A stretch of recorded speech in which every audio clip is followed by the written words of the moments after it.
Hello दोस्तों, ink exam channel में आप लोगों का स्वागत है। आइए देखते हैं सर्वोच्च न्यायालय से संबंधित महत्वपूर्ण प्रश्न जो आपकी परीक्षाओं में बार बार रिपीट होते हैं। तो चलिए हम लोग इन प्रश्नों को देखते हैं। हमारा पहला क्वेश्चन है, संविधान का संरक्षक कौन होता है?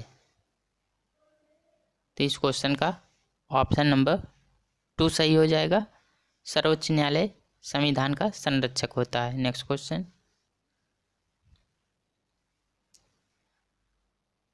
भारतीय संविधान के किस भाग में संघीय न्यायपालिका का उल्लेख है? तो इस क्वेश्चन का ऑप्शन नंबर 3 सही हो जाएगा। भाग 5 में भारतीय संविधान के संघीय न्यायपालिका का उल्लेख है। नेक्स्ट क्वेश्चन, भारतीय संविधान की व्याख्या करने का मुख्य अधिकार किसको है? तो इस क्वेश्चन का ऑप्शन नंबर 2 सही हो जाएगा। सर्वोच्च न्यायालय को भारतीय संविधान की व्याख्या करने का अधिकार है। नेक्स्ट क्वेश्चन 4, किसके अंतर्गत भारत में सर्वप्रथम सर्वोच्च न्यायालय की स्थापना हुई थी? तो इस क्वेश्चन का ऑप्शन नंबर 3 सही हो जाएगा। रेगुलेटिंग अधिनियम 1773 के अंतर्गत भारत में सर्वोच्च न्यायालय की स्थापना हुई थी। नेक्स्ट क्वेश्चन, उच्चतम न्यायालय के न्यायाधीशों की संख्या में वृद्धि करने की शक्ति किसके पास है? तो इस क्वेश्चन का ऑप्शन नंबर 2 सही हो जाएगा। संसद जो है उच्चतम न्यायालय के न्यायाधीश की संख्या में वृद्धि करने की शक्ति रखता है। नेक्स्ट क्वेश्चन 6, सर्वोच्च न्यायालय के मुख्य न्यायाधीश की नियुक्ति कौन करता है? तो इस क्वेश्चन का ऑप्शन नंबर 1 सही हो जाएगा। राष्ट्रपति जो है सर्वोच्च न्यायालय के मुख्य न्यायाधीश की नियुक्ति करता है। नेक्स्ट क्वेश्चन 7, भारत का सर्वोच्च न्यायालय का न्यायाधीश कितनी उम्र तक पद पर आसीन रह सकता है? तो इस क्वेश्चन का ऑप्शन नंबर 2 सही हो जाएगा। 65 वर्ष तक भारत के सर्वोच्च न्यायालय का न्यायाधीश अपने पद पे बना रह सकता है। नेक्स्ट क्वेश्चन, सर्वोच्च न्यायालय में तदर्थ न्यायाधीशों की नियुक्ति किस देश के न्याय प्रणाली से प्रेरित है? तो इस क्वेश्चन का ऑप्शन नंबर 3 सही हो जाएगा। फ्रांस से सर्वोच्च न्यायालय में तदर्थ न्यायाधीशों की नियुक्ति के न्याय प्रणाली प्रेरित है, फ्रांस। नेक्स्ट क्वेश्चन 9, भारतीय संविधान में तदर्थ नियुक्ति का प्रावधान है सर्वोच्च न्यायालय में, उच्च न्यायालय में, जनपद न्यायालय में या इन सभी में? तो इसका ऑप्शन नंबर 4 सही हो जाएगा। भारतीय संविधान में तदर्थ नियुक्ति का प्रावधान सर्वोच्च न्यायालय में, उच्च न्यायालय, जनपद न्यायालय सभी में है। इसका ऑप्शन नंबर 4 सही हो जाएगा। नेक्स्ट क्वेश्चन,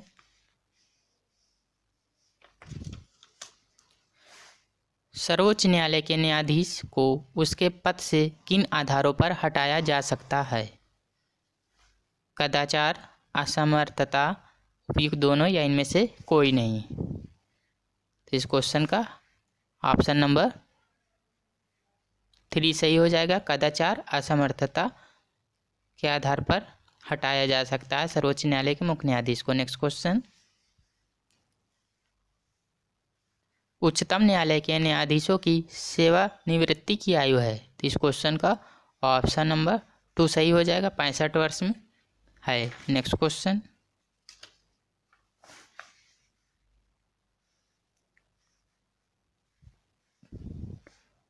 जब राष्ट्रपति और उपराष्ट्रपति दोनों के पद खाली हों तब उनके काम कौन करेगा? तो इस क्वेश्चन का ऑप्शन नंबर 3 सही हो जाएगा। भारत का मुख्य न्यायाधीश। जब राष्ट्रपति उपराष्ट्रपति दोनों के पद खाली रहते हैं तब भारत का मुख्य न्यायाधीश उनके पद को संभालता है। नेक्स्ट क्वेश्चन 13, भारत के किस मुख्य न्यायाधीश ने राष्ट्रपति के रूप में काम किया था? तो इस क्वेश्चन का ऑप्शन नंबर 2 सही हो जाएगा। एम हिदायतुल्लाह ने भारत के मुख्य न्यायाधीश जब राष्ट्रपति के रूप में काम किया था। नेक्स्ट क्वेश्चन 14 सर्वोच्च न्यायालय के अधिकार क्षेत्र में वृद्धि करने का किसे अधिकार प्राप्त है। इस क्वेश्चन का ऑप्शन नंबर 3 सही हो जाएगा। संसद को सर्वोच्च न्यायालय के अधिकार क्षेत्र में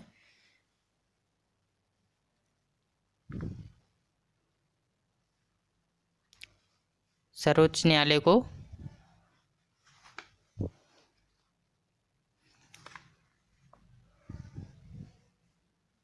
संसद को सर्वोच्च न्यायालय के अधिकार क्षेत्र में वृद्धि करने का अधिकार प्राप्त है। नेक्स्ट क्वेश्चन भारत में न्यायपालिका है। इस क्वेश्चन का ऑप्शन नंबर 2 सही हो जाएगा। भारत में न्यायपालिका स्वतंत्र है। नेक्स्ट क्वेश्चन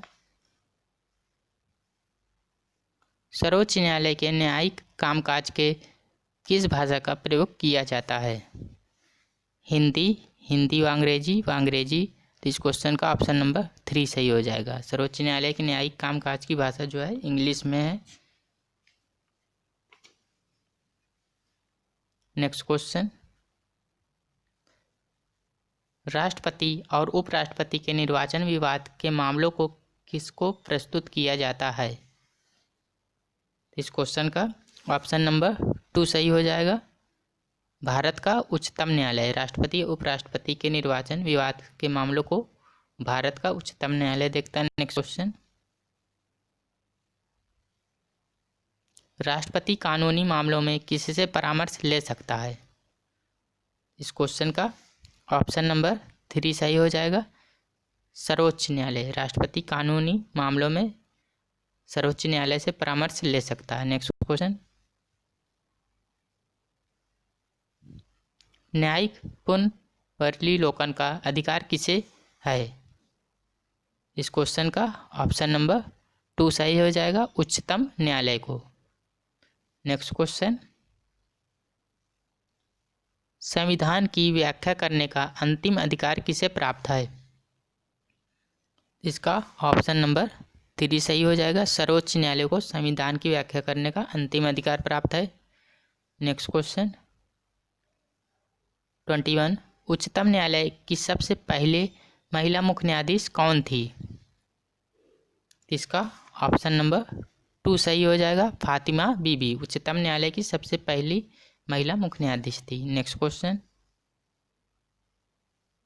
22 किसके मामले उच्च न्यायालय और उच्चतम न्यायालय दोनों के अधिकारिता में आते हैं।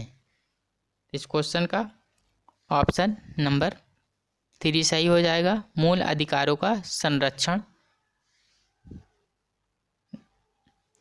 नेक्स्ट क्वेश्चन 23 सर्वोच्च न्यायालय के प्रथम मुख्य न्यायाधीश कौन थे। तो इस क्वेश्चन का ऑप्शन नंबर 2 सही हो जाएगा। हीरालाल जे कानिया ये सर्वोच्च न्यायालय के प्रथम मुख्य न्यायाधीश थे। नेक्स्ट क्वेश्चन कौन सा अनुच्छेद सर्वोच्च न्यायालय को अभिलेख न्यायालय का स्थान प्राप्त करता है। तो इस क्वेश्चन का ऑप्शन नंबर 3 सही हो जाएगा। अनुच्छेद 129 सर्वोच्च न्यायालय को अभिलेख न्यायालय का स्थान प्राप्त करता है। नेक्स्ट क्वेश्चन 25 सर्वोच्च न्यायालय के जजों का वेतन किससे आहरित होता है। तो इस क्वेश्चन का ऑप्शन नंबर 2 सही हो जाएगा। संचित निधि से। सर्वोच्च न्यायालय के जजों का वेतन जो होता है वो संचित निधि से होता है। अगर दोस्तों यह वीडियो आप लोगों को पसंद आता है तो लाइक एंड सब्सक्राइब करें और साथ ही बेल आइकन का बटन भी दबाइए। दोस्तों यह सभी के सभी सिलेक्टिव क्वेश्चन हैं जो आपके परीक्षाओं में बार बार रिपीट होते हैं, इसलिए इन क्वेश्चनों को परीक्षाओं से पहले ज़रूर रिवीजन करिए। तो चलिए मिलते हैं एक नई वीडियो के साथ। Thank you.